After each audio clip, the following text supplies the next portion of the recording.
Assalamualaikum warahmatullahi wabarakatuh. Jumpa lagi dengan saya Mas Yunas. Pada video kali ini saya ingin melanjutkan video yang sebelumnya, di mana saya sudah ngomong apa aja sih hal yang perlu diperhatikan ketika kita ingin beli AC. Simak terus.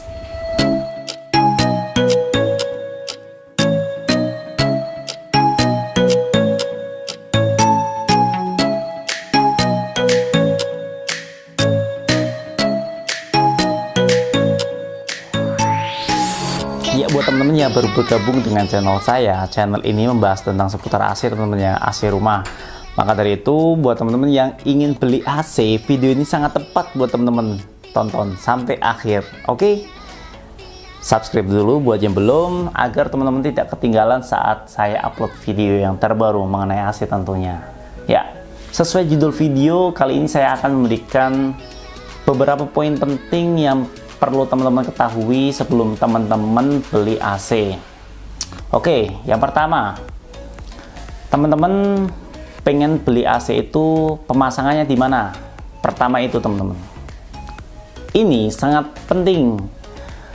Jadi ketika teman-teman pengen pasang AC di sebuah ruangan tertentu, nanti untuk ke belakang-belakangnya ini akan meneruskan untuk pilihan AC yang tepat itu AC apa aja teman-teman. Pertama itu lokasi rumah, misalkan di rumah nih teman-teman pilih untuk sebuah rumah. Nah, rumah itu teman-teman pengen pakai di mana? Di kamar kah, di ruang tamu kah, atau di kamar posisi di lantai atas kah, menghadap jendelanya menghadap ke barat atau enggak, kena sinar matahari atau enggak.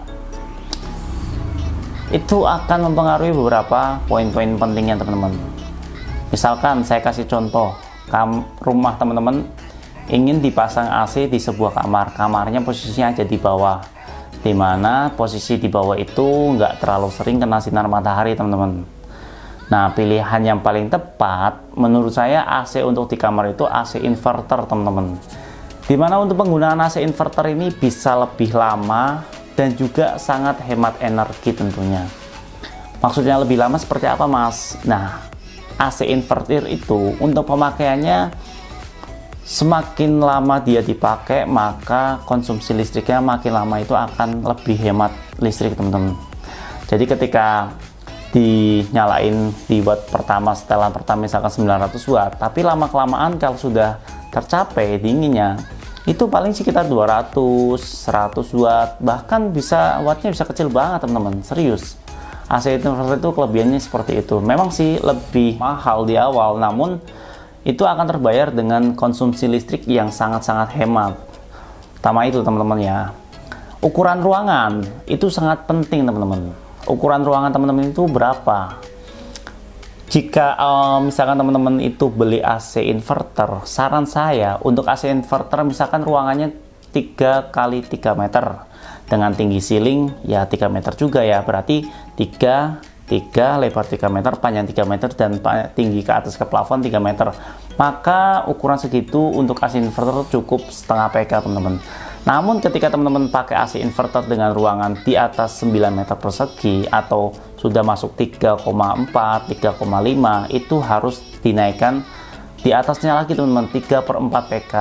Ya, kalau misalkan teman-teman maksain pakai AC setengah PK untuk ruangan 12 meter persegi, ya suhu ruangannya itu lama dinginnya gitu teman-teman, dan si AC pun akan tetap bekerja lebih keras, jadi untuk konsumsi listriknya jadi turunnya itu lebih lama gitu teman-teman. Dan berikutnya ketika teman-teman pengen beli AC, misalkan kita anggaplah tadi udah sebagai contoh kan AC inverter ya, kita AC inverter ini setengah PK. Nah, di AC ini kan ada konsumsi dayanya teman-teman, ada EER-nya juga, efisiensi hemat listriknya seperti apa. Nah, ketika misalkan teman-teman sudah pilih sebuah merek, teman-teman itu perlu perhatikan daya listrik rumah teman-teman. Jika rumah teman-teman itu rumah gede dengan konsumsi listrik misalkan wattnya atau dayanya itu 2200, ya nggak masalah, mau pasang AC 1 PK pun nggak apa-apa teman-teman. Tapi kalau listrik rumah teman-teman itu istilahnya rumah kayak gini cuman 450 watt atau 900 watt, itu perlu sangat diperhatikan teman-teman. Jangan sampai ketika teman-teman beli AC malah jelek kan listriknya kan nggak lucu teman-teman kalau kondisi kayak gitu ya kan. Jadi ruangan apa, ukuran ruangannya berapa, listrik rumah teman-teman itu berapa, itu cukup hal-hal poin krusial di awal video ini teman-teman. Nah, untuk poin berikutnya, teman-teman bisa pilih mau merek apa teman-teman. Untuk merek sih sebenarnya sih bebas sih, tapi saran saya merek itu yang umum lah. Misalkan kayak ini, saya nggak meninggikan sebuah merek ya, atau menjelekkan sebuah merek juga, karena menurut saya sih jika merek itu sudah familiar, sudah banyak dipakai oleh masyarakat, maka beberapa spare partnya itu pasti sudah banyak teman-teman. Logika aja nih, ibaratnya sebuah contoh mobil, dia Toyota. Contohnya ya, Toyota ini ketika merek itu sudah booming, maka mau nggak mau pabrikan itu akan mengeluarkan spare part yang banyak pilihannya teman-teman, variasinya kayak gitu maksud saya. Jadi ketika teman-teman beli AC dengan merek tertentu, ya itu bisa dipastikan kayak gitu teman-teman. Oke. Nah, setelah pembelian AC itu teman-teman lakukan, teman-teman harus masuk ke bagian pengaplikasiannya teman-teman. Di rumah teman-teman itu seperti apa. Nah, di bagian pengaplikasian ini teman-teman itu harus tahu teknik-tekniknya. Misalkan pemasangannya nih, AC itu posisi indoor dan outdoornya bagusnya seperti apa. Di indoor itu dia ada jarak minimal indoor ke plafonnya berapa. Tapi sih masalah-masalah seperti itu teman-teman bisa serahin ke teknisi AC. Yang menurut saya paling penting bagian pemasangan, teman-teman itu harus tahu pipa yang dipakai. Ini sangat penting teman-teman, pipa itu minimal ketebalan 0,6. Kadang ada teknisi AC yang bilang, wah sekarang udah nggak zaman mas 0,6, sekarang kayaknya 0,7. Itu lebih bagus lagi. Jangan sampai di bawah 0,6 mm teman-teman. Itu akan menyebabkan R32 itu jadi kurang dingin atau bisa jadi bocor halus. Yang kedua, pas bagian pemasangan, teman-teman wajib tahu ketika setelah dipasang harus diproses vakum sebelum freonnya dilepaskan. Vakum itu benar-benar sangat penting. Ibarat teman-teman minum air putih, kalau nggak divakum itu nggak nyes di sini, itu ibaratnya kayak gitu teman-teman.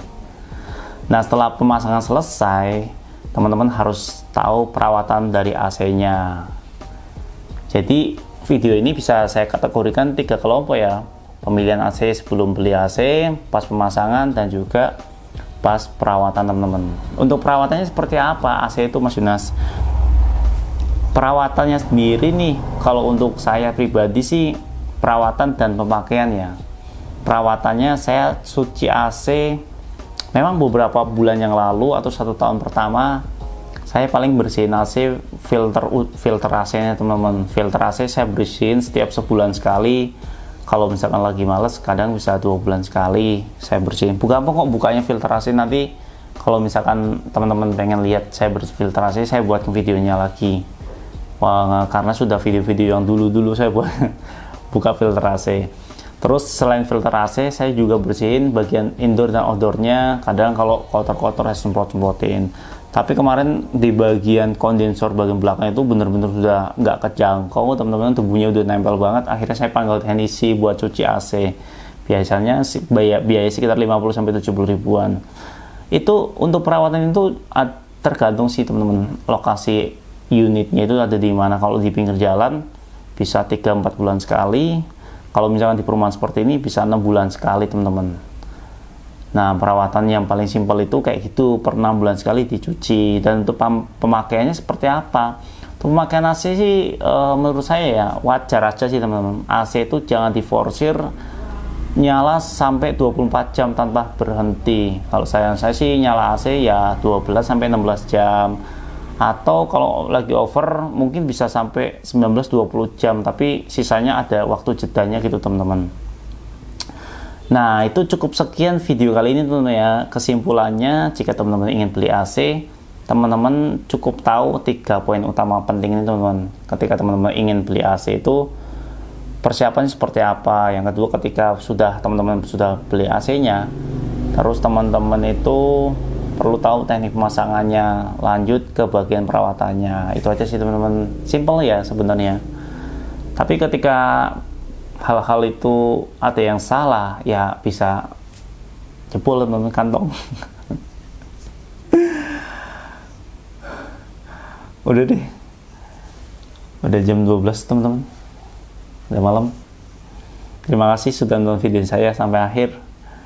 Ditunggu video berikutnya dari channel saya, Mas Yunas. Wassalamualaikum warahmatullahi wabarakatuh.